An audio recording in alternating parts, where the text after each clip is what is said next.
तो मैं अब आप लोग को करा दे रहा हूँ क्या कहते हैं बॉटनी का अभी 2022 का नीट का जो क्वेश्चन है वो मैं आपको डिस्कस करा देता हूँ। ठीक है, इसमें आप देखते चले जाएंगे एक के बाद एक। ऐसा कुछ भी नहीं है कि जो क्वेश्चन पेपर है बहुत ज्यादा इजी नहीं है। हाँ, गलती होने की संभावना है, काफी कुछ जगह पे गलती होने की संभावना है कि स्टूडेंट्स कुछ जगह पे गलतियां कर सकते हैं।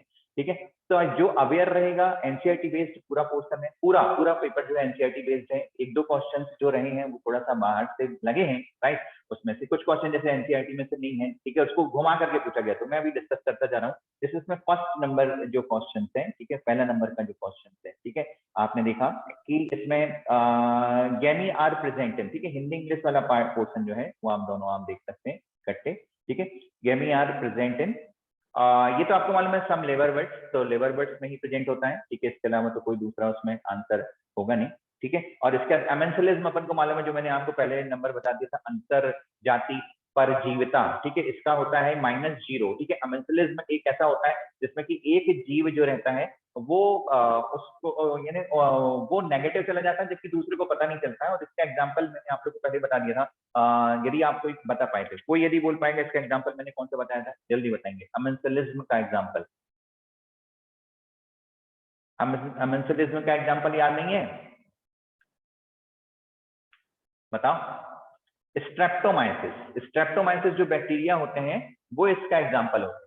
ठीक है, आप लोग को याद नहीं रहा लेकिन ठीक है, उसमें से कुछ चीजें नहीं आनी है वो तो उसका दिया हुआ थी। ठीक है, और प्लांट नेक्स्ट उसके बाद है plant found different pathway in response to the environment और phases of the life to form the different kind of the structure, वो प्लास्टिसिटी कहलाता है। इसमें कोई दिक्कत नहीं। दूसरा मैच्योरिटी, इलास्टिसिटी, फ्लेक्सिबिलिटी, कोई वर्ड ही नहीं है। ठीक है, और म्यूटेशन इन अ प्लांट, ये प्लांट में जो म्यूटेशन होता है गामा रेस के थ्रू होता है। जी मैंने आपको 20 बार बताया था। ठीक है, कि जो अपने MS स्वामीनाथन जी थे उन्होंने भी जो जो जिसमें जब यानी उन्होंने लार्मा रोजा वगैरह के ऊपर यानी जो डिस्कवर्ड किया था, कल्याण सोना वगैरह उन्होंने किया था।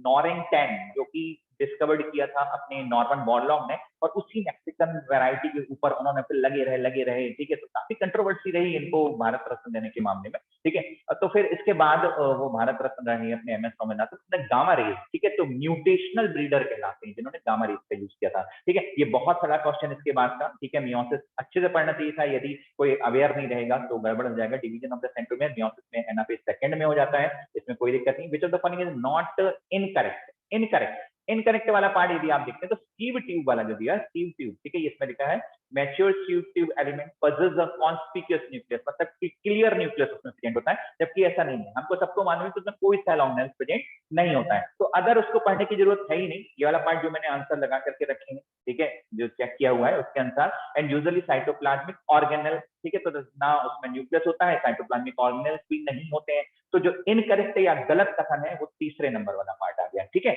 और आप पढ़ लीजिए उसमें यदि कोई प्रॉब्लम है। Microbodies of both plant and animal, ये सब एनसीईआरटी वाला पार्ट है। Nuclear pore act as a passage for the protein in RNA molecule, ठीक है, डायरेक्शन बिटवीन द यानी direction between the nucleus and cytoplasm, ये भी बिल्कुल सही है। The perinuclear space form a barrier between the क्या कहते हैं, एक मिनट, पार्टिसिपेंट, ओके, ठीक है, material present inside the nucleus and that of the cytoplasm, perinuclear space वाला जो पार्ट होता है दोनों के बीच वाला, न्यूक्लियस के वाला पोर्शन के वक्त मैंने बता दिया कि ये वाला न्यूक्लियस है और ये हो गया पेरीन्यूक्लियर स्पेस, यहाँ साइटोप्लाज्म, यहाँ न्यूक्लियोप्लाज्म। ठीक है, तो ये चीज आपको समझ में आएगी। ठीक है, देन इसके बाद मैं बताता चलूंगा इसमें यदि किसी जगह समझाना होगा कुछ क्वेश्चन में तो इसको अपने वाले पार्ट को मैं लार्ज करूंगा, कोशिश करूंगा। ठीक है, the factor that lead to the founder effect in a population, founder effect वाला पार्ट और कुछ है ही नहीं इसमें। आपको सिंपल मैनर में ध्यान रखें, जेनेटिकल ड्रिफ्ट वाला जो पार्ट होता है, राइट, कि मैंने आप लोग को पहले समझा दिया था। ठीक है, जेनेटिकल ड्रिफ्ट वाला जो पार्ट होता है कि इसमें बेसिकली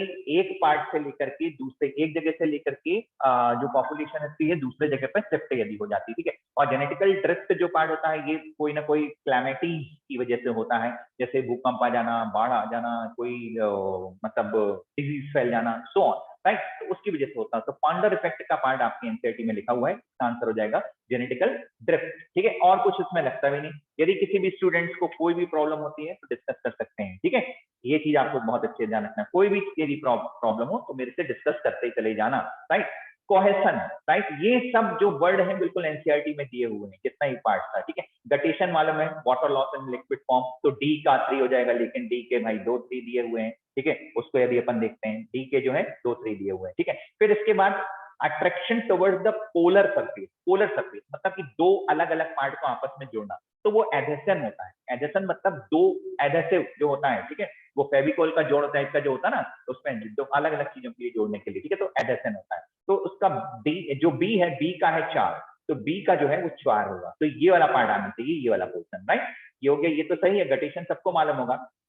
कोहेशन वाला पार्ट आपको मालूम है, nutritional attraction among water molecule, एक ही टाइप सरफेस के बीच में जो होता है उसको कोहेशन कहा जाता है। एडेशन मतलब डिफरेंट वाले पार्ट में होता है, ठीक है। लेकिन इसमें इन्होंने बिल्कुल एनसीईआरटी की लैंग्वेज ली है जो एनसीईआरटी पे लिखा हुआ है, ठीक है। 108 वाला पार्ट। 109 ये लाइट परसेप्शन, बड़ा सा क्वेश्चन, बिल्कुल फोटो पीरियोडिसिटी होता है ली। फिर इसके बाद वही कैराजिन, ये एनसीईआरटी में पूरा दिया हुआ है, एल्गी प्रोड्यूस द कैराजिन, जो है वो रेड एल्गी प्रोड्यूस करती है, राइट। देन इसके बाद gene targeting involving gene amplification, ठीक है, is attempting in and individual tissue to treat disease. Treat disease है तो मॉलिक्यूलर डायग्नोसिस वाला पार्ट नहीं हो सकता, राइट। मॉलिक्यूलर डायग्नोसिस वाला पार्ट था, उसमें अपन ने डायग्नोस किया है, डायग्नोसिस कभी नहीं होता। डिजीज को ट्रीट करने के जो है डायग्नोस कभी नहीं होता, प्रोब वगैरह कभी नहीं करते, ठीक है। सेफ्टी टेस्टिंग आता नहीं, बायोपायरेसी बिल्कुल अलग है। जीन थेरेपी, तो ये क्वेश्चन ऐसा था कि जहां कहीं नहीं लिखा हुआ है, यदि लोगों को प्रॉब्लम हो सकती थी, लेकिन उसका आंसर जो है जीन थेरेपी ही आएगा, और कोई चीज नहीं है, ठीक है। तो और यदि आप पढ़ते हैं तो वो भी आता है, when the gene targeting involving gene amplification का number is attempt in an individual tissue to treat the disease, ठीक है, जीन थेरेपी, राइट। ये यही आ रहा है, और कोई पार्ट नहीं। इसके अलावा मैंने करने के लिए बताया कि डायग्नोसिस जो होता है ट्रीटमेंट के लिए कभी नहीं होता, उसको अलग कर सकते हैं, सेफ्टी टेस्टिंग और कभी होता नहीं, बायोपायरेसी बिल्कुल अलग चीज है। तो अपना दो ही में प्रॉब्लम हो सकती थी कि स्टूडेंट मॉलिक्यूलर डायग्नोसिस या जीन थेरेपी यानी कुछ कंफ्यूज हो सकते थे। अब वैसे ही वो बोल रहा है कि मैं जीन थेरेपी हूँ, ठीक है। The amount of the nutrients such as carbon, nitrogen, phosphorus and the calcium present in the soil at present given time is called the standing state, right. बिल्कुल सही। ये क्लाइमैक्स वाला पार्ट, तो climax community, ये तो यार succession से related है, ये कहाँ कभी आएगा नहीं। क्रॉप जो पार्ट होता है वो आपको मालूम है कि ऑर्गेनिक कंपाउंड से रिलेटेड होता है, जितना भी organic compound, carbohydrate, fat, protein से रिलेटेड जितना ही पार्ट होगा उसको अपन बोलेंगे मास से, बायोमास से जो रिलेटेड होता है उसको कहा जाता है स्टैंडिंग क्रॉप। और स्टैंडिंग स्टेट वाला जो पार्ट होगा इनऑर्गेनिक स्टेट होता है, ये मैंने आप सबको बहुत अच्छे से बताया था, ठीक है। फिर प्लांट जो हर्बिसाइड्स के लिए यूज हो जाएगा, plant use to destroy weed, 2,4-D 2,4,5-T, right. 2,4-D है, 2,4,5-T है, 2,4-D, राइट। यहाँ ध्यान रखेंगे क्योंकि 2,4,5-T जो है वो है नॉन बायोडिग्रेडेबल, तो इसलिए आज तो इसको यूज नहीं किया जाता। पहले हम लोग किसी जमाने में उसको पढ़ाते थे, पहले पूछा जाता था, लेकिन इसके बाद जो अब है एनसीईआरटी में उन्होंने 2,4-D ही दिया, वो 2,4,5-T को तो उन्होंने अलग ही कर दिया, बिल्कुल दर्शन ही नहीं किया, ठीक है। देन इसका सेल्विनिया और ये स्लैजिनिला आपको मालूम है हेट्रोस्पोरस कंडीशन प्रेजेंट होती है, बिल्कुल दिया हुआ जो पोर्शन है वो आ जाएगा। विच of the following is a correct, correct वाला पार्ट, करेक्ट सबको मालूम था यार, अपन को मालूम है डीनेचुरेशन वाला पार्ट जाएगा। हाँ, एक डीनेचुरेशन से रिलेटेड बाद में जूलॉजी में क्वेश्चन जो दिया हुआ है कि यदि उन्होंने बोला कि अप्रोप्रिएट टेम्परेचर नहीं देंगे तो क्या होगा, डीनेचुरेशन नहीं होगा, उसका आंसर डीनेचुरेशन है, ध्यान रखना, राइट। यदि सही टेम्परेचर प्रोवाइड नहीं किया जाता है तो फिर कौन सी प्रोसेस नहीं होगी, तो वो होगा डीनेचुरेशन। तो इनको खुद भी नहीं समझ में आया है अब की वार एनटीए वालों को कि बायो में कौन सा पार्ट देना है, बॉटनी में कौन सा देना है, जूलॉजी में कौन सा देना है, यानी कुल मिलाकर के इन्होंने बेवकूफी करी है। पीसीआर का ही एक क्वेश्चन वो बॉटनी में पूछ रहे हैं, पीसीआर का क्वेश्चन एक जूलॉजी में पूछ रहे हैं, राइट। तो इनको खुद नहीं समझ में आया कि कौन सा पार्ट डिवाइड करना है। सेल के क्वेश्चन उन्होंने जूलॉजी में पूछ करके रखे हैं, जबकि वो बॉटनी का पार्ट है, ठीक है। तो ऑन एन एवरेज ये था बॉटनी जूलॉजी को डिवाइड करना नहीं था, सेक्शन ए सेक्शन बी करके बना देते और अपने आप दे देते सारा, तो ज्यादा अच्छा होता कंपेरेटिवली ये सब मचाने की, ठीक है। तो डीनेचुरेशन, एनलिंग और एक्सटेंशन के अपन को मालूम है बहुत अच्छे तरीके से, ठीक है। देन इसके बाद आपको मालूम है monoecious, both the sexes present in a plant, इसमें कारा होता है, ठीक है, नॉट अ चारा, दिस वन में कारा, राइट। तो आपको ध्यान रखना है कारा जो होता है उसमें ग्लोब्यूल एंड नोक्यूल्स जो पार्ट कहलाते हैं, राइट। ऊगोनियम एंड एंथ्रीडियम दोनों पार्ट प्रेजेंट होता है, राइट। इससे रिलेटेड मैंने आपको हमेशा बोला कि कारा से रिलेटेड क्वेश्चन बहुत बार आए, अभी बार फिर दे दिया उन्होंने। ये वाला जो पार्ट होता है ये ग्लोब्यूल कहलाता है, ये कहलाता है नोक्यूल कहलाता है, ये कहलाता है ऊगोनियम, ये कहलाता है एंथ्रीडियम, एंथ्रीडियम नीचे, तो पहले भी ये क्वेश्चन आ चुका है, ठीक है। कागज से रिलेटेड क्वेश्चन पहले भी आ चुका है, पहली बार का नहीं आया, ठीक है। इसके बाद का जो क्वेश्चन था वो आपको मालूम है, वो दिख रहा है बिल्कुल कि एडिबाइटन डायग्राम जो बनता है F1 F2 जनरेशन से रिलेटेड जो भी पार्ट बनाया जाएगा उसको पुन्नेट स्क्वायर कहा जाता है। नेट स्क्वायर, बुलेट स्क्वायर, पंच स्क्वायर, ये सब तो फालतू की चीज है, ठीक है। तो कोई मतलब नहीं था, पुन्नेट स्क्वायर बनाएगा। DNA stained on a gel, ठीक है, stained with the ethidium bromide and exposed in the UV rays that provide the orange colour, right. तो उसमें ऑरेंज कलर वाला एक ही है, यह मैंने 20 बार आपको समझाया, बायोटेक्नोलॉजी बहुत शानदार, राइट। तो ब्राइट ऑरेंज कलर। देन इसका डायडल्फस कंडीशन भी मैंने हर बार पूछी, मैंने बताया डायडल्फस कंडीशन आ चुकी है, राइट। डायडल्फस कंडीशन पहले ही एनसीईआरटी का पार्ट था, ये पी में होगा, पेपियोनेफ्राइटिस में प्रेजेंट होता है। 9+1 कंडीशन, जो एंथर जो होते हैं वो जुड़े रहते हैं, 9 का एक गुच्छा होता है, एक अलग होता है, जिसको अपन बोलते हैं डायएडल्फस कंडीशन, ठीक है। तो उसका पी हो जाएगा। देन ये वाला जो पार्ट होगा, जितना यदि इसमें से तो सब अलग अलग दिए हुए हैं। अपन प्रोटोप्लाज्मिक फ्यूजन, टोमेटो मैंने आप लोग को बताया था, पोटैटो एंड टोमेटो, राइट। दोनों को यदि मिला करके, टमाटर और आलू को मिला करके जो कुछ पार्ट बनाया गया था, right, somatic cell, somatic hybridization, ठीक है। तो वो बना था टोमेटो, जो प्रोटोप्लाज्मिक प्रोटोप्लास्ट फ्यूजन कहलाता। तो ए का 2 है, ए का 2 एक ही आगे, इसके बाद आगे मिलाने की हालांकि जरूरत नहीं पड़ेगी, फिर भी मैं मिला दे रहा हूँ, आपको बता दे रहा हूँ, ठीक है। तो प्लांट टिश्यू कल्चर हो जाएगा 1, जिसमें टोटिपोटेंसी आती है। हमको मालूम है कि एक सेल जो रहती है पूरी प्लांट बॉडी का फॉर्मेशन कर पाए। मैथमेटिक कल्चर से हम, राइट, ये हो जाएगा सी, वायरस फ्री प्लांट का फॉर्मेशन कर सकते हैं। और माइक्रो प्रोपोगेशन होता है सोमा क्लो, ओके एवरीवन, कोई दिक्कत नहीं, राइट। ये मैंने बता दिया था कि सोमा क्लोन के थ्रू जो है माइक्रो प्रोपोगेट जितने होते हैं, क्योंकि एक ही वेजिटेटिव सेल ली जाती है। तो ये आ जाएगा इसका नंबर कौन सा, अपना 4, राइट। और दूर दूर तक नहीं, ये तो बहुत घटिया क्वेश्चन, राइट। सीधे सिंपल सिस्टीथाइलेक्वाइड सेंट्रोमियर सिस्टम, ये तो एमपीपीएमसी क्वेश्चन टाइप का उन्होंने ले लिया, राइट। तो इसमें कोई बहुत बड़ी बात नहीं थी। 121 दुनिया में मेरे ख्याल से जितने भी स्टूडेंट हैं सबका सही होगा, ऐसा कोई नहीं है कि जो जिसका सही ना हो। 60 होता है इनफोल्डिंग इन द माइटोकॉन्ड्रिया, तो 1 का जो है 3 है, और 1 का 3 केवल एक ही दिया हुआ है, इसके बाद आगे आप मिला लीजिएगा, उसमें से कोई दूसरा नहीं निकलेगा, ठीक है। ये आप लोग का काम है। तो ड्यूरिंग द यानी purification process of the recombinant DNA technology, addition of the chilled ethanol precipitate out the DNA, वो मैंने बताया था, राइट। बहुत बढ़िया, हमको दीवार गिरा करके फिर अंदर एंटर करना है, फिर इसका न्यूक्लियस में जाना है। न्यूक्लियस में हमको डिफरेंट टाइप, हमको क्या क्या हटाना होता है, प्रोटीन हटाना होता है, कार्बोहाइड्रेट और आरएनए हटाना होता है, उसको लेकर के चिल्ड इथेनॉल में वॉश करके अलग करने की प्रोसेस जो कहलाती है वो कहलाती है स्पूलिंग, राइट। क्योंकि स्पूलिंग प्रोसेस के बारे में उन्होंने पूछा है, जिसमें अपन डीएनए को सेपरेट करते हैं। आर, बहुत बढ़िया, जीपीपी, राइट, ये वाला पार्ट है। और एनपीपी, ग्रॉस प्राइमरी यानी प्रोडक्टिविटी, ग्रॉस प्राइमरी प्रोडक्टिविटी में से यदि हम रेस्पिरेशन वाले लॉस को निकाल देते हैं तो पार्ट बचता है नेट प्राइमरी प्रोडक्टिविटी, ठीक है। तो रेस्पिरेशन लॉसेस को अलग करना था। फिर 124 वाला पार्ट, लेंटिकल्स जो होते हैं परमानेंट पोर्स होते हैं भाई, वो एक्सचेंज ऑफ गैसेस के लिए। तो देखते हैं ए का जो है 3 आना चाहिए, ए का 3 जो है वो यही दिया हुआ है, इसके बाद हालांकि देखने की जरूरत नहीं पड़नी चाहिए, ठीक है। फैलोजन फैलोडर्म मैंने बोला था आएगा आएगा और आएगा और आ गया, राइट। आप लोगों ने भी बताया, शिल्पी ने बोला कि सर आपने बिल्कुल कॉन्फिडेंटली बोला था कि आना चाहिए, वही आए। जो जो मैंने क्वेश्चन बोले कि आएंगे वो आए, राइट। जितने भी थे तो वो सब आएंगे, जितने भी मैंने आपको बता दी थी कि इस वाले पोर्शन में से आएगा क्वेश्चन, तो आपको ध्यान रखना है, ठीक है। लास्ट में मैंने आपको ये सब बता दिया था, ठीक है। फिर इसके विच of the following is not an applicable of PCR, polymerase generation में कौन सा पार्ट यानी एप्लीकेबल नहीं होता है, राइट। तो purification of the isolated DNA का तो मेरे ख्याल से पीसीआर टेक्नोलॉजी में कोई मतलब ही नहीं है, राइट। ये सीधी सिंपल सी बात है, राइट। तो पहला नंबर कौन है, फिर detection of the gene mutation अपन करते हैं, बिल्कुल सही। मॉलिक्यूलर डायग्नोसिस में पीसीआर टेक्नोलॉजी दिया हुआ है और एलिसा दिया हुआ है, हाँ ये भी आया हुआ है। मॉलिकुलर डायग्नोसिस के लिए एलिसा दिया हुआ है, एक क्वेश्चन है साइटोलॉजी वाले पार्ट में। और जीन एम्प्लीफिकेशन तो पीसीआर का पार्ट ही है यार, राइट। तो कोई बहुत बड़ी बात नहीं है। इसके बाद मैनिटॉल तो शुद्ध बिल्कुल एनसीईआरटी में लिखा हुआ है, मैनिटॉल कंटेन, मैनिटॉल के साथ चेंज होगा एक्टोकार्पस, ये आपको याद रखना था। वॉलवॉक्स हो गया, यूलिफ्रिक्स हो गया, ये दोनों तो ग्रीन एल्गी में मैनिटॉल होता नहीं। जेलेडियम एंड ग्रेसिलेरिया, राइट, ये आपको मालूम है कौन सी एल्गी हो गई, अगर फाइट कहलाते हैं, राइट। तो चलो छोड़िए। फिर इसके बाद तो इसका आ जाएगा एक्टोकार्पस, आंसर इसमें आ जाएगा। The first stable product of the CO2 plant in sorghum, ये हो जाएगा C4 प्लांट, इसका हो जाएगा OAA, राइट। बिल्कुल, इतना बड़ा फोटोसिंथेसिस और एक घटिया सा क्वेश्चन यार, बताओ, है ना। इतना रेस्पिरेशन पढ़ लिया, आई थिंक रेस्पिरेशन से कोई क्वेश्चन नहीं था मुझे लगा, राइट। इसमें से फोटोसिंथेसिस अब तो रखता है, फोटोसिंथेसिस पढ़ाना बंद करना पड़ेगा, राइट। ऐसा करना पड़ेगा, फोटोसिंथेसिस रेस्पिरेशन में से क्या क्वेश्चन दिया यार, इसमें से अच्छे क्वेश्चन तो हमसे बनवा लेते, ठीक है, हम बता देते, ठीक है। हाँ, और ये बढ़िया शानदार क्वेश्चन, अब देखते हैं कितने लोग ने सही किया होगा, आप लोग बताएंगे कितने लोग ने सही किया है। In spite of the inter specific competition in nature, right, in spite of the in spite of interspecific competition in nature, which mechanism of competition species might have evolved for their survival? वो होता है resource partitioning, ठीक है। तो competition nature या तो resource partitioning, mutualism वगैरह कोई मतलब नहीं है, प्रेडेटिज्म, ये तो अलग अलग चीज है। इन्होंने बात की है कंपटीशन से। कॉम्पिटिटिव रिलीज बिल्कुल अलग चीज है, समझ में आई बात?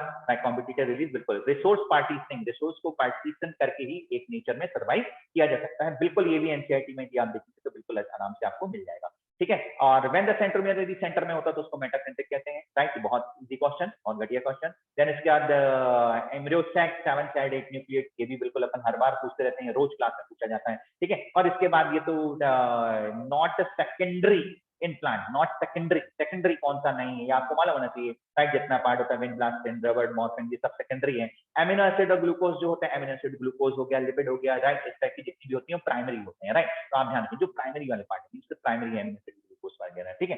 132 वाला पार्ट, यदि अपन cell wall, active cell division capacity, active cell division meristematic tissue की होती है भाई, राइट। तो हो गया अपना ए का 2 और ए का 2 किसी में नहीं है, तो आ गया फर्स्ट नंबर। इसके अलावा देखने की कुछ जरूरत नहीं पड़नी चाहिए इसके बाद, हालांकि देख लेते हैं। Tissue having all the similar in structure and function, वो हो जाएंगे सिंपल टिश्यू, जिसका बी का होना चाहिए 4, बिल्कुल सही दिया हुआ है। और tissue having the different types of the cells, वो वेस्कुलर टिश्यू होते हैं, जैसे वेस्कुलर में सब होते हैं, लिविंग भी होते हैं, नॉन लिविंग भी होते हैं, सारे के सारे होते हैं, राइट। तो इसका 1 हो जाएगा, तो आगे आप लोग देख लेना, ठीक है, बहुत इजी है। देन इसके बाद अपन को विच of the not correct, not correct में थर्ड और फोर्थ में बहुत प्रॉब्लम आ सकती थी, क्योंकि एक सही होगा या तो एक गलत होगा, राइट। क्योंकि pyramid of the biomass in sea is generally inverted, right. तो हमको मालूम है कि जनरली ये क्या होता है, इन्वर्टेड ही होता है। बायोमास, बायोमास वाला जो पार्ट होता है, राइट, ये इन्वर्टेड ही होता है, राइट। आप ये ध्यान रखिए, इसमें फाइटोप्लैंक्टन का कोई ज्यादा वेट नहीं होगा, जू प्लैंक्टन का उससे कम होगा, यानी उससे ज्यादा होगा। स्मॉल फिशेज आ जाएंगे, लार्ज फिशेज बहुत ज्यादा होता है, तो इन्वर्टेड होता है, राइट। फाइटोप्लैंक्टन का लगभग नहीं के बराबर, बहुत कम, फिर और ज्यादा और ज्यादा और ज्यादा, राइट। तो इसका आंसर हो जाएगा 4, ठीक है। क्योंकि उन्होंने लिखा हुआ दूसरे number pyramid of the biomass in sea is generally upright, ठीक है। तो दो में से कोई एक ही आंसर हो सकता था, राइट, क्योंकि दोनों स्टेटमेंट एक दूसरे से कॉन्ट्राडिक्ट हैं, जिसके अपोजिट। इसका आंसर कौन सा, नॉट करेक्ट कौन सा है, अपराइट। पिरामिड अपराइट नहीं होता, इन्वर्टेड होता है, राइट। ध्यान रखिए। देन इसके बाद आप बहुत अच्छे से जान रखेंगे, इसका बहुत बढ़िया पार्ट है, हालांकि एक प्लांट से दूसरे प्लांट में, राइट, जैसे यार एक प्लांट से दूसरे प्लांट में यदि पॉलन ग्रेन का ट्रांसफर होते हैं तो जीनोगेमी कहा जाता है, ये सबको मालूम है, राइट। प्लाज्मोगेमस तो फ्लावर का टाइप है, क्लोज फ्लावर जो कहलाते हैं। क्लिस्टोगेमस जो प्लाज्मोगेमस ओपन फ्लावर कहलाते हैं, क्लिस्टोगेमस जो है क्लोज फ्लावर कहलाते हैं। जेटेनोगेमी उसी के उसी प्लांट में, राइट, जो मैंने बताया था कि एक ही प्लांट में यदि पॉलन ग्रेन का ट्रांसफर हो जाता है दो फ्लावर के बीच में, राइट, इधर से इधर, राइट, इधर से इधर साइड यदि ट्रांसफर हो जाए, कोई भी यदि अपन ने फ्लावर बनाया तो उसमें ट्रांसफर, तो उसको जेटेनोगेमी कहा जाता है। लेकिन जेनोगेमी मतलब होता है two different plant of a species, right. तो वही उन्होंने लिखा है कि different plant, another pollen grain हो गया डिफरेंट प्लांट, ठीक है। लेकर तो उसको जेनेटिकली डिफरेंट जो होता है उसको जेनोगेमी आ जाएगा, ये सबको मालूम है, बहुत इजी। 134। इसके बाद आ गया ये क्वेश्चन, थोड़ा समझने में प्रॉब्लम हो रही थी स्टूडेंट्स को शुरू में जो मैंने देखा, क्योंकि एबीसी उन्होंने लिख दिया, तो ए तो ऑप्शन जैसे बहुत बार हम लोग ऑप्शन भी देते हैं, तो ए है रेप्लिकेशन, बी है ट्रांसक्रिप्शन, फिर है ट्रांसलेशन और ये प्रोटीन। इसका आंसर ये आ जाएगा ए, राइट। किसी को कोई दिक्कत नहीं होनी चाहिए, replication, transcription, translation and protein, right. Then इसके बाद ये वाला पार्ट जो है बी का, राइट, बी वाला जो पार्ट है यदि अपन देखते हैं, कुछ लोगों ने छोड़ा कुछ लोगों ने पकड़ा, वाला पार्ट कोई जरूरत नहीं है, ठीक है। तो एस फेज में होता है डीएनए रेप्लिकेशन, तो एस का हो जाएगा 4, ठीक है। तो पहले ही खत्म, नहीं भाई इसमें 2 है, 1 और 4 में 4 और 4 है। तो अब अपन को बी देख लेते हैं, G2 फेज या जीवन देख लेते हैं। जीवन का बहुत अच्छा पार्ट दिया हुआ है, interval between the mitosis and initiation of the DNA replication, मतलब माइटोसिस और एस फेज के बीच का जीवन पार्ट होता है, मतलब डी का है 3, तो डी का 3 इसी में आ रहा है, राइट। सीधी सी बात, यदि अपन जीवन का देते हैं protein are synthesise, right, G2 में होता है। क्वेश्चन जो होता है इनएक्टिव फेज होती है, 2 नंबर आ जाएगा, तो इसका हो जाएगा 1, राइट। तो ये वाला क्वेश्चन आ गया। देन इसके बाद इसमें what is the role of the RNA polymerase, ये 20 बार समझाया मैं अपनी मतलब 11 12 पढ़ाते पढ़ाते, ये चीज में कम से कम आप लोग को बहुत अच्छे से जान होगा यदि 11 12 जो स्टूडेंट में से पढ़े हुए हैं, कम से कम में पहले नंबर उसको न्यूक्लियस में, फिर न्यूक्लियोलस में, फिर राइबोसोम, फिर जेनेटिक। क्वेश्चन देख रहा कुछ बोल रहे हैं फिर से सर, स्क्रीन नीचे सुनाई नहीं दिया। शिल्पी, शिल्पी बोल रही है सर, शिल्पी सुनाई नहीं दिया फिर से। सर, हमें एक ही क्वेश्चन दिख रहा है, स्क्रीन नहीं दिख रही नीचे क्वेश्चन, और जो आप बोल रहे हो एक क्वेश्चन नहीं, ये वाला 137 वाला दिख रहा है ना, 137 दिख नहीं रहा है। देख रहा सर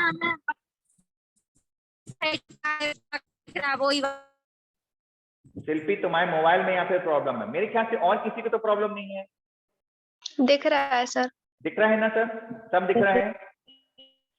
शिल्पी हम रिकॉर्डिंग भेज देंगे अभी इसकी, तुम फिर इसके बाद देख लेना, ठीक है? हाँ ठीक है। Okay sir. हाँ हाँ राइट। 137 में तुम्हारा मोबाइल खराब है ना, इसलिए तुम पहले बता चुके हो। तो 137 वाला जो पार्ट है इसका फोर्थ है ट्रांसफेक्ट टीआरएनए 5s आरएनए एसएनआरएनए, ये मैंने स्मॉल न्यूक्लियर आरएनए कितने बार मैंने आप लोग को बता दिया, ठीक है? और यानी एमआरएनए प्रिकर्सर जो करता है ये करता है आरएनए पॉलीमरेज। सेकंड एसएनआरएनए अकेले करेगा थर्ड का, और ट्रांसफेक्ट आरआरएनए करता है 1 नंबर, ठीक है? ये आपको बहुत अच्छे ध्यान रखें। और आरएनए पॉलीमरेज थर्ड राइट बिल्कुल टॉप पे है, 1, 10, 13, 16 एंड वाई क्रोमोसोम्स में प्रेजेंट होता है, राइट? के लिए ट्रांसक्राइब करता है टीआरएनए 5s आरआरएनए एंड एसएनआरएनए का, राइट? ये मैं 20 बार रटा चुका था आप लोग को, ठीक है? देन इसके बाद प्रोटीन, अपन लिस्ट 1 और लिस्ट 2 देख लेते हैं। प्रोटीन में होता है पेप्टाइड बॉन्ड, तो फर्स्ट कॉल हो जाएगा 4, तो पहले नंबर पे बन गया, ओके? नहीं बना, 2 हो गए, 2 और 3 भाई हैं। फिर इसके बाद अनसैचुरेटेड फैटी एसिड्स वाला जो पार्ट होता है, अनसैचुरेटेड में डबल बॉन्ड होते हैं भाई, सीधी सी बात है। तो इसको बी का 2 ले लो यार, राइट? बी का जो है 1 ले लो, बी का 1 ही आ जाएगा, ठीक है? और चेक कर लेते हैं अब इसके बाद। सी न्यूक्लिक एसिड में होता है फॉस्फोडाइस्टर बॉन्ड, बिल्कुल ठीक, फॉस्फोडाइस्टर बॉन्ड हो जाएगा 2। और फिर इसके बाद 3 नंबर जो होता है पॉलीसेक्राइड में ग्लाइकोसिडिक बॉन्ड प्रेजेंट होते हैं, कोई दिक्कत नहीं, राइट? तो इसका हो जाएगा 3 नंबर। तो आप ध्यान रखें 138 का हो जाएगा। तो यदि किसी को कोई प्रॉब्लम है तो जरूर पूछते जाएंगे, साथ में मुझे बताते हैं।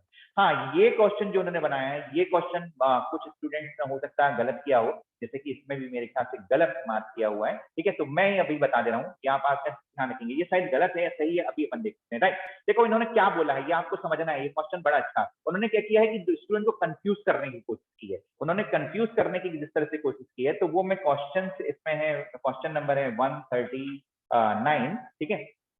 और इसको मैं स्टॉप शेयरिंग करता हूं अभी, ठीक है? मैं बाद में इसमें आ जाऊंगा फिर से। पहले नंबर पे मैं आप लोगों को क्वेश्चन आप लोगों ने देखा वो मैं पढ़ रहा हूँ। Plasmid PVR 322 has the, right? अपन को मालूम है एम्पेसिलिन एंड 2 पार्ट इसमें प्रेजेंट होते हैं, राइट? 2 पार्ट इसमें प्रेजेंट होंगे। प्लाज्मिड वाला जो पोर्शन है इसमें पीवीआर 322, राइट? पीवी1, राइट? ये वाला पार्ट होता है पीएसटी1। और एम्पेसिलिन रेजिस्टेंस वाला जो पार्ट है वो यहाँ है, और टीआरटी टेट्रासाइक्लिन रेजिस्टेंस वाला पार्ट यहाँ है, राइट? और पीवीयू1 और पीएसटी1 और पीवीयू2 वाला जो पार्ट होता है यहाँ पे प्रेजेंट होता है, राइट? इस टाइप के अपने पोर्शन प्रेजेंट होते हैं। तो इन्होंने बताया कि हैज द पीएसटी1, राइट? हम यहाँ ले लेते हैं इस वाले चित्र में, क्या आप ये जाना, पीएसटी1 वाला पार्ट होता है एम्पेसिलिन रेजिस्टेंस, ठीक है?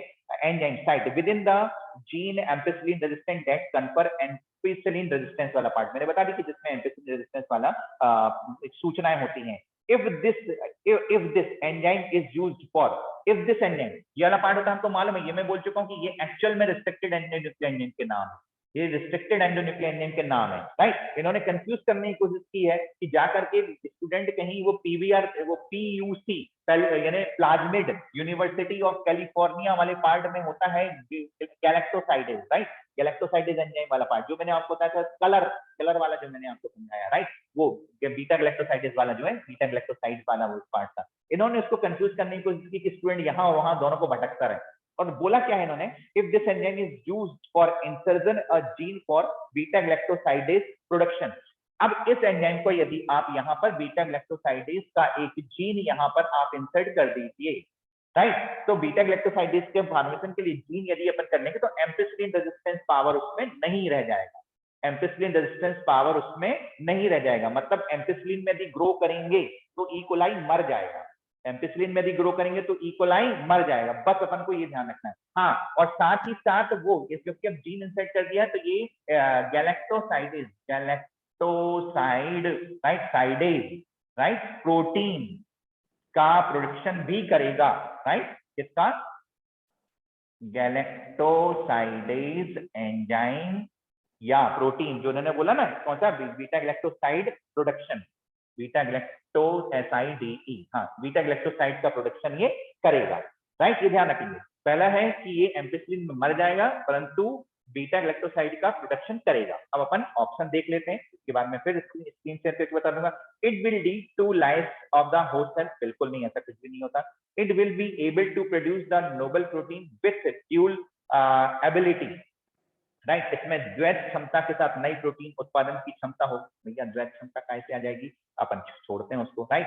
हाँ, दो क्षमता वाला पार्ट अपन ये ले सकते हैं कि दो क्षमता इसमें आ गई, एक तो वो बेचारा उसमें मर जाएगा, दूसरा ये प्रोटीन प्रोड्यूस करेगा। इसके बाद आगे जाए, it will not be able to confer, right, ampicillin resistance to the host plant. यह कोष्ठी कोशिका को एम्पिसिलिन प्रतिरोधी नहीं बना पाएगा, एम्पिसिलिन प्रतिरोधी नहीं बना पाएगा, एम्पिसिलिन प्रतिरोधी नहीं बना पाएगा, राइट। यानी एम्पिसिलिन प्रतिरोधक वाला जो पार्ट है वो लॉस कर जाएगा, ठीक है। तो ये आप ध्यान रखेंगे, इसका सी आंसर होगा, it will not able to confer ampicillin resistance to the host cell, और that transferred cell will have the ability to resist ampicillin, right. Ampicillin को वो रेजिस्ट कर जाएगा, ठीक है। ऐसा नहीं है, क्योंकि एम्पिसिलिन का रेजिस्टेंस पावर तो गया, right, as well as produce beta glycosidase. हाँ, बीटा ग्लाइकोसाइडेज प्रोड्यूस करेगा, परंतु एम्पिसिलिन का पावर चला गया। तो जिन्होंने यदि लंबा चौड़ा मार्क करके उसको अलग कर दिया है तो वो गलत है। इसका सही होगा आंसर मेरे हिसाब से थर्ड नंबर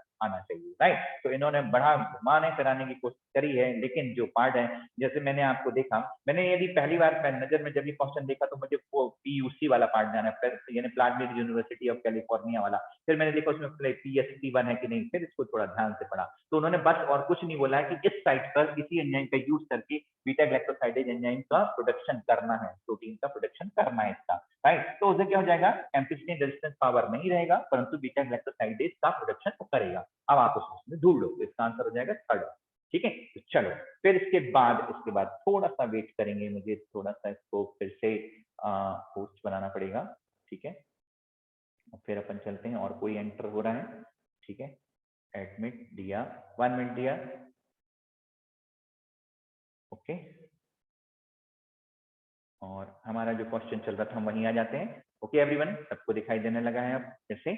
अब 140 पे पहुंच गए हैं, ठीक है। और ये जो पार्ट है ये आपको मालूम है, इन सबसे इसका हो जाएगा थर्ड। जिन्होंने, ये मेरे ख्याल से चॉइस में था, आई थिंक ये चॉइस में था, आप लोग शायद छोड़ सकते थे इसको, जिन्होंने छोड़ दिया है बहुत अच्छा किया है। कौन सा, 139 को। इन सम मेंबर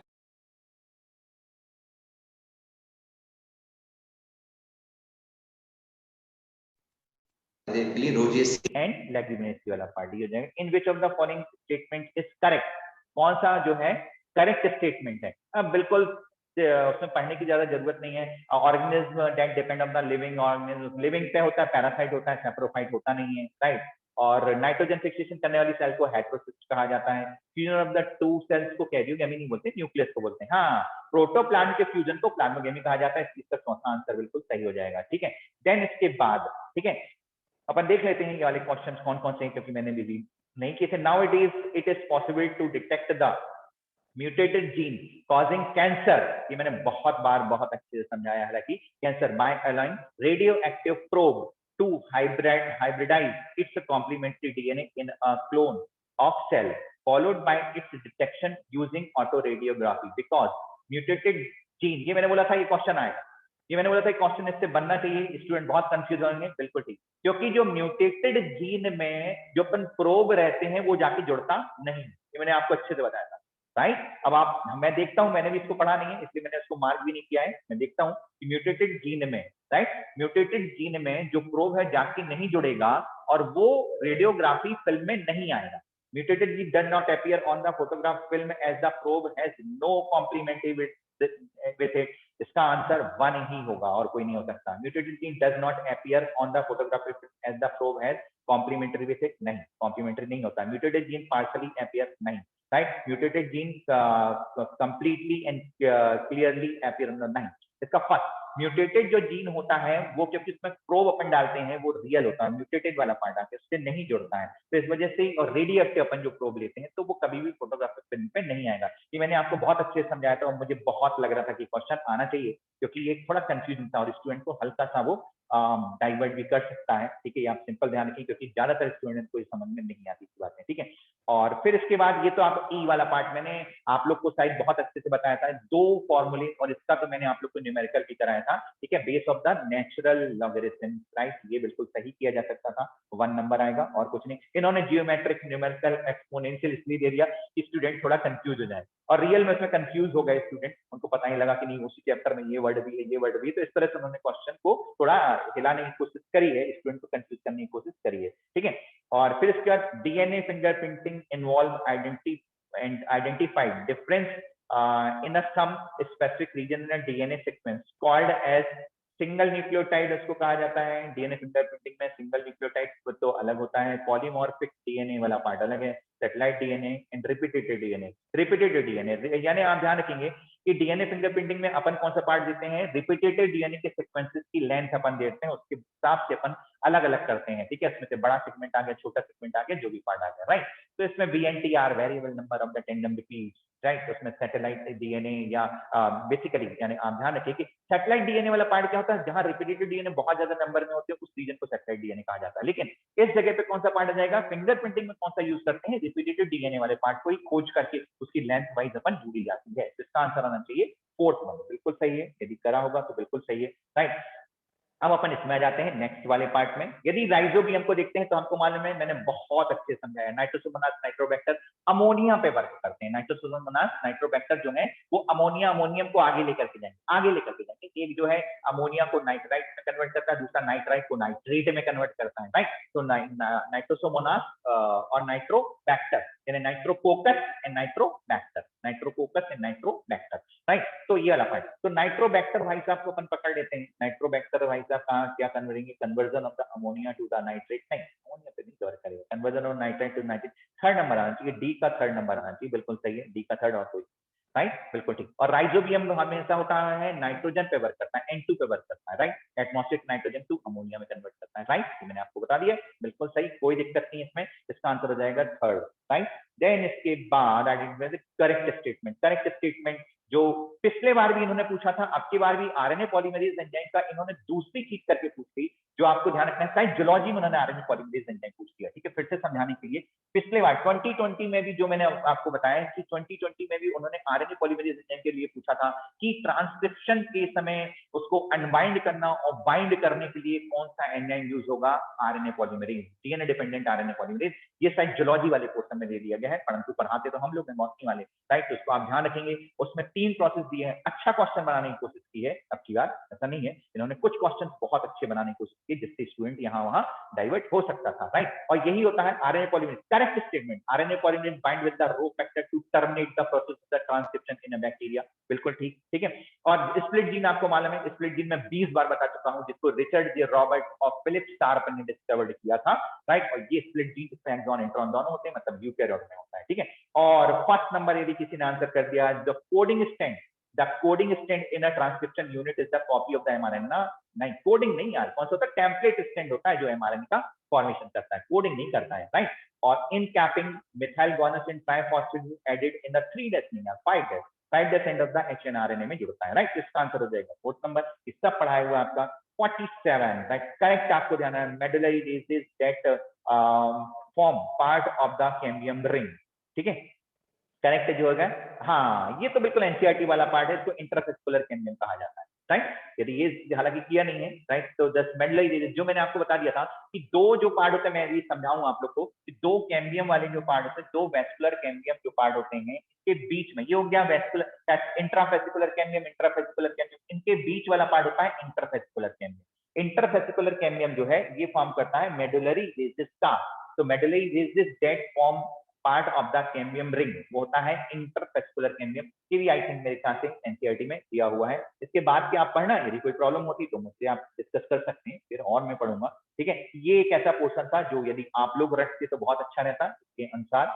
ये देख करके आप कर सकते हैं, फैबेसी पैपिलियोनेसी फैमिली का, ठीक है, 1 + 2 + 2, तो ए का जो हो जाएगा 3, तो ए का 3 भैया यही आ रहा है, इसके अलावा तो आगे ज्यादा देखने की जरूरत नहीं है। ये बिल्कुल एनसीईआरटी के 4 हमने उठा करके राइट पार्ट 4 के 4 दे दिया, आपको मालूम है कि 4 फैमिली एनसीईआरटी में है, ब्रैसिकेसी, लिलियेसी, फैबेसी और सोलेनेसी। मैंने हमेशा से बताया कि इसमें से आप एक भी याद कर लो, 2 भी याद कर लो, तो उसका पूरा बन जाना है, वो बन गया रहा, कोई दिक्कत नहीं है, ठीक है। हाँ, देन इसके बाद बहुत easy question, incorrect NADH2 3 ATP देता है और FADH2 2 ATP देता है, जिन्होंने अलग गलत लिखा हुआ है, राइट। तो जो आपको मालूम है कि NADH2 give rise to the 2 ATP नहीं 3 ATP, राइट, और FADH2 2 देता है, इन्होंने 3 लिखा हुआ, तो यही गलत है, यह स्टेटमेंट रॉन्ग है। ATP synthesized through the complex 5th complex 6th ATPase होता है, बिल्कुल सही।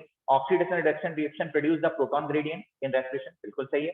During aerobic respiration role of the oxygen is the limited to the terminal stage, बिल्कुल सही। मैंने बोला कि आखिरी में पूरा इतनी बड़ी रेस्पिरेशन हो जाता है, और बता दिया मैंने, ना ग्लाइकोलाइसिस में, ना क्रेब्स साइकिल में, ना ETS में, राइट, किसी जगह O2 डायरेक्ट पार्टिसिपेट नहीं करता। लास्ट में ETS जो है, ETS के लास्ट में एज ए इलेक्ट्रॉन एक्सेप्टर, या फिर हम उसको बोलते हैं कि हाइड्रोजन रिमूवल के फॉर्म में यूज होता है O2, राइट। और 150 का जो पार्ट आ गया है वो आपको बहुत है, साइक्लिक में केवल PS1 भर यूज होता है भाई, कोई दिक्कत ही नहीं थी, इनकरेक्ट वाला पार्ट होता है। तो granular lamellae have the both, right, PS1 PS2 बहुत बढ़िया बताया है यार मैंने, क्लोरोप्लास्ट में बताया, फोटोसिंथेसिस में बताया, दोनों जगह, ठीक है। Both ATP and NADP are synthesized during the non cyclic, बिल्कुल सही। Stroma lamellae has the PS1 only and left NADP receptors, the right one, बहुत बढ़िया, राइट। तो इसमें जाएगा साइक्लिक, बहुत सारा क्वेश्चन था, राइट, दोनों चीजें जाएंगी। फिर इसके बाद आता है आपका जूलॉजी वाला पार्ट, तो आपको जूलॉजी वाले सर जल्दी ही बता करके उसको वीडियो को अपलोड करेंगे, ठीक है। तो आप ध्यान रखिए, जो मैंने आपको बता दिया है, पूरे 150 मैंने क्वेश्चन आपको करा दिए, ठीक है। तो मैं EK लोधी, बॉटनी का टीचर, लोधी क्लासेस से, right. Okay, thank you everyone. आप लोग चेक कर लीजिए, यदि कोई डिस्कस होता है तो मुझे आप इस नंबर पर कांटेक्ट कर सकते हैं, 9826122172, राइट। और न्यू बैचेस हमारे स्टार्ट हो रहे हैं 15 सितंबर से फर्स्ट और 22 सितंबर से second, Hindi medium, English medium, chapter. Okay, thank you. Thank you, sir. Thank you.